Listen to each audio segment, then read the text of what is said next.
देखिए आगे, कर्णपट एक तनित रबड़ की शीट के समान होता है। ध्वनि के कंपन कर्णपट को कंपित करते हैं। कंपनों को अंतःकरण तक भेजा जा सकता है, वहां से संकेतों को मस्तिष्क तक भेज दिया जाता है। इस प्रकार हम ध्वनि को आसानी से सुन सकते हैं। देखिए, कंपन का आयाम, आवर्तकाल तथा आवृत्ति। हम जानते हैं कि किसी वस्तु का बार बार इधर उधर होना कंपन कहलाता है। दोलन गति भी कहते हैं। पिछली कक्षाओं में आपने आवर्तकाल और गति के बारे में पढ़ा था। प्रति सेकंड होने वाले दोलनों की संख्या को दोलन आवृत्ति कहते हैं। आवृत्ति को हम Hz में भी मापा जाता है, जिससे Hz की आवृत्ति एक दोलन के प्रति सेकंड बराबर होती है। जैसे कि सेकंड में 20 दोलनों को पूरा करती है, इसकी आवृत्ति क्या होगी।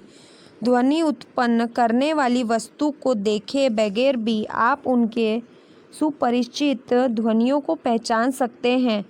यह कैसे संभव होता है? इसके लिए आवश्यक है कि ध्वनियाँ भिन्न भिन्न प्रकार की हो। क्या आपने कभी सोचा है कि कौन से कारक इन्हें भिन्न होते हैं? आयाम अथवा आवृत्ति किसी ध्वनि के दो महत्वपूर्ण गुण हैं। क्या हम ध्वनियों में उनके आयामों तथा आवृत्ति के आधार पर अंतर कर सकते हैं? देखिए, प्रबलता। अब प्रबलता को जानते हैं। एक धातु का एक गिलास लीजिए। एक चाय के गिलास में चाय का चम्मच लीजिए। चम्मच को धीमे से गिलास के किनारे से टकराइए। उत्पन्न हुई ध्वनि को सुनिए। अब गिलास पर चम्मच जोर से आघात कीजिए तथा फिर उत्पन्न हुई ध्वनि को सुनिए। क्या गिलास में जोर से आघात की हुई अधिक प्रबलता दिखाई देती है? अब गिलास के किनारे को छूते अथवा थर्माकोल की एक शीट की गेंद टकराइए। गिलास को कंपित कराइए। देखिए कि कितनी दूरी की विस्थापित होती है। गेंद का विस्थापन गिलास के कंपन के आयाम की माप ध्वनि की प्रबलता इसके आयाम पर निर्भर करती है। कंपित वस्तुओं का आयाम अधिक होता है तो इसके द्वारा उत्पन्न ध्वनि प्रबल हो जाती है। जब आयाम कम होता है तो वो मंद हो जाती है।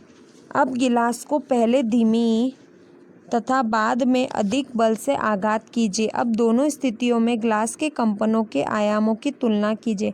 किसी स्थिति में आयाम अधिक भी हो सकता है।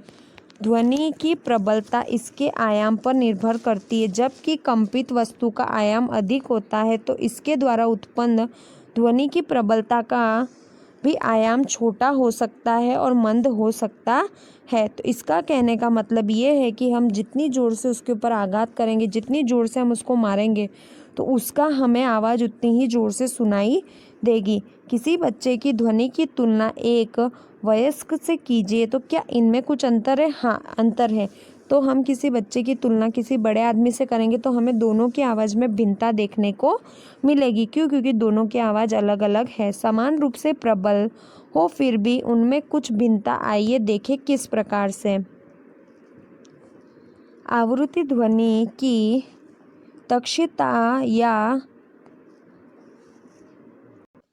तारतम्य को निर्धारित करती है। यदि कंपन की आवृत्ति अधिक हो तो कहते हैं कि ध्वनि तीखी है। यदि कंपन की आवृत्ति कम हो तो हम कहते हैं कि वो तारतम्य उसका कम है। देखिए इस तरीके से। चलिए, उदाहरण के लिए ढोल मंद आवृत्ति कंपित होता है, इसीलिए उसकी तारवता की ध्वनि कह सकते हैं। उसकी और सीटी आवृत्ति अधिक होती है तो हम उसे अधिक ध्वनि उत्पन्न कर सकते हैं। पक्षी उच्च तारवता की ध्वनि उत्पन्न करता है, जबकि शेर की दहाड़ क्या होती है? मंद होती है। तो उसी तरह दहाड़ की प्रबलता को भी पक्षी की ध्वनि से हम देख सकते हैं। आप प्रतिदिन बच्चों तथा वयस्कों की आवाज़ सुनते हैं। क्या आपको उनकी आवाज़ में कोई अंतर दिखता है? क्या आप कह सकते हैं कि बच्चों की आवाज़ और वयस्क की आवाज़ की आवृत्ति सबसे अधिक है? सामान्यतः एक महिला की आवाज़ से पुरुष की आवाज़ की आवृत्ति अधिक तीखी हो सकती है। चलिए, श्रव्य तथा अश्रव्य ध्वनियाँ। हम जानते हैं कि ध्वनियों उत्पन्न करने के लिए हमें एक कंपायमान वस्तु की आवश्यकता होती है। कंपायमान वस्तु, अब इसमें तथ्य यही है कि हम 20 Hz से ज़्यादा की जो ध्वनि होती है वो हम सुन नहीं सकते हैं, जिसे अश्रव्य कहते हैं। तो चलिए हम अब आगे देखते हैं। यहाँ पर हमें कानों में जो श्रव्य पसार होता है लगभग HZ 20,000 HZ तक होता है। इसका अर्थ यह है कि हम केवल 20 HZ से लेकर 20 के HZ की आवृत्ति वाली ध्वनि ही सुन सकते हैं। शोर आप देख सकते हो कि किस तरीके के हमारे चारों ओर विभिन्न प्रकार की ध्वनियाँ होती है। सदैव सुखद होती है। क्या ध्वनि कभी कभी आपको कष्ट पहुंचा सकती है। आप देख सकते हो जब कुछ अच्छा नहीं लगता है। मान लीजिए कि आपके आस पड़ोस के में निर्माण का कार्य चल रहा है। निर्माण स्थल में आने वाली सुखद, क्या आपको बसों ट्रकों की ध्वनि अच्छी लगती है। इस प्रकार की अप्रिय ध्वनि को हम शोर कहते हैं। सभी विद्यार्थी एक साथ बोले तो उत्पन्न होने वाली ध्वनि क्या है। दूसरी ओर सुस्वर ध्वनि, जिसे हम क्या कहते हैं, जैसे वाद्य यंत्र द्वारा जो कानों को सुखद देती है, हारमोनियम हो गया, ध्वनि कहलाती है।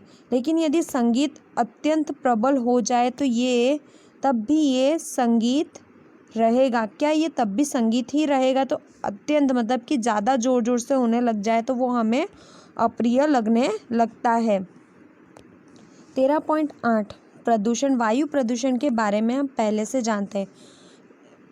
वायु में अवांछित गैसों का तथा कणों की उपस्थिति वायु प्रदूषण कहलाती। इसी प्रकार वातावरण में अत्यधिक या अवांछित ध्वनियों को प्रदूषण कहते हैं। क्या आप ध्वनि के प्रदूषण स्रोत की सूची बना सकते हैं। प्रमुख कारणों से वाहनों की ध्वनियाँ, विस्फोट जिसमें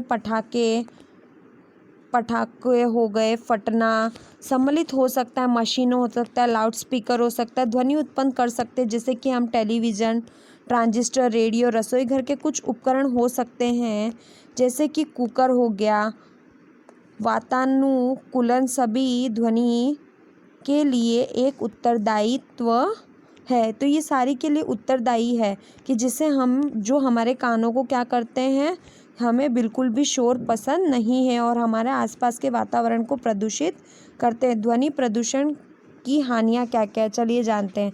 यहाँ पे परिवेश में अत्यधिक शोर की उपस्थिति अनेक स्वास्थ्य संबंधित समस्याओं का कारण बन सकती है। अनिद्रा, अति तनाव, चिंता तथा अन्य बहुत सी स्वास्थ्य संबंधित विकार ध्वनि प्रदूषण से उत्पन्न होते। लगातार प्रबल ध्वनि के प्रभाव में रहने वाले व्यक्ति की सुनने की क्षमता अस्थायी अथवा स्थायी रूप से कम हो जाती है। ध्वनि प्रदूषण को सीमित रखने के उपाय। ध्वनि प्रदूषण को नियंत्रण करने के लिए हमें ध्वनि के स्रोत पर नियंत्रण करना चाहिए। यह कैसे हो सकता है, जिससे के लिए वायुयानों द्वारा इंजनों, यातायात के वाहनों, उद्योगों, मशीनों, घरेलू उपकरणों में रवशात्मक युक्तियाँ लगानी चाहिए।